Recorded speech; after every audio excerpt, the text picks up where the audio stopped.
Sénatrice Cordy, merci. Honorable sénateur, comme d'habitude, c'est un plaisir de me joindre au leader et, au nom du groupe progressiste du Sénat, de souhaiter chaleureusement la bienvenue à nos nouveaux collègues. Je suis particulièrement emballée lorsque je peux accueillir des sénateurs des Maritimes et je suis sûre que le sénateur Gould et le ministre Leblanc partageront mon enthousiasme à l'idée que ces sièges soient enfin occupés. Comme d'autres l'ont mentionné, nous bénéficierons d'une variété d'antécédents et d'expériences qui contribuent désormais au Sénat. C'est en effet l'une des choses qui font de ce lieu un endroit qui fonctionne bien. Lorsque nous avons une diversité de voix pour débattre et discuter des questions importantes qui se présentent à nous. Un autre sénateur originaire du Cap-Breton se joint à nous. Le sénateur Aucoin est un francophone de l'Acadie, et les francophones de l'Acadie et de tout le Canada seront bien servis par votre voix dans cette Chambre. J'espère que le fait d'être de l'autre côté du processus législatif s'avérera tout aussi intéressant pour vous.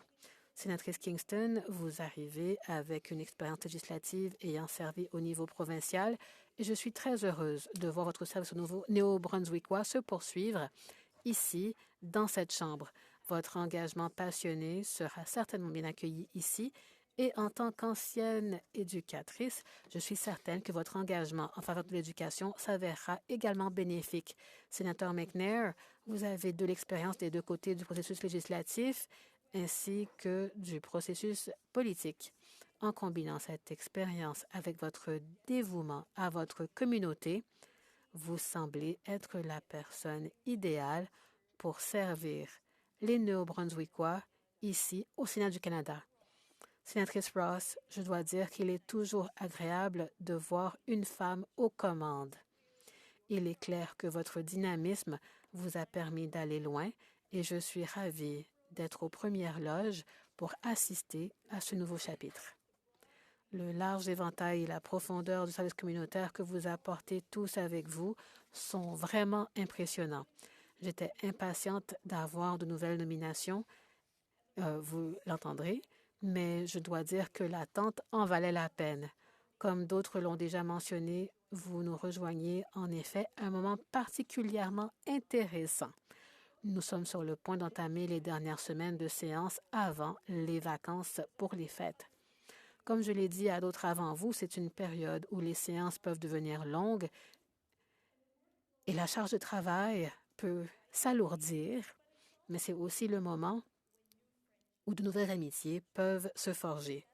Ce sera certainement un baptême de feu, mais je vous encourage tous à garder l'esprit ouvert et à vous rappeler que nous sommes une chambre dynamique et que les jours ne se ressemblent pas tous. Aujourd'hui en est un bon exemple. Cette période de l'année marque souvent la période que nous appelons la saison folle.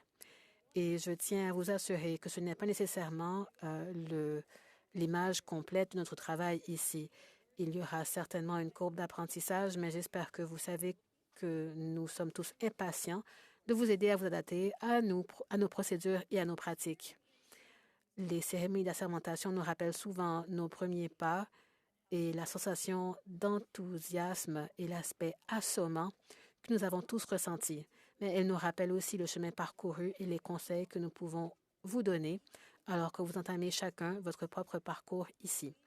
N'hésitez pas à demander conseil à différents sénateurs car nous avons tous une perspective unique à partager.